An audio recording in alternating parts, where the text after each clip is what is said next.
Just another clip of the weak blizzard. It's not snowing out. What are you talking about?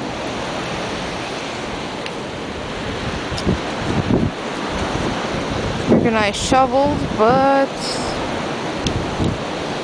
the way it seems, there's just a drift that is actually pushing the snow into the street. So we kind of left it there.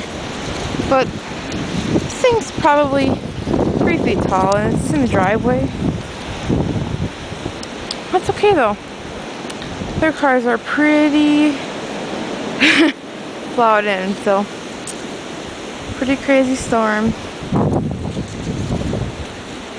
Wouldn't call it weak though.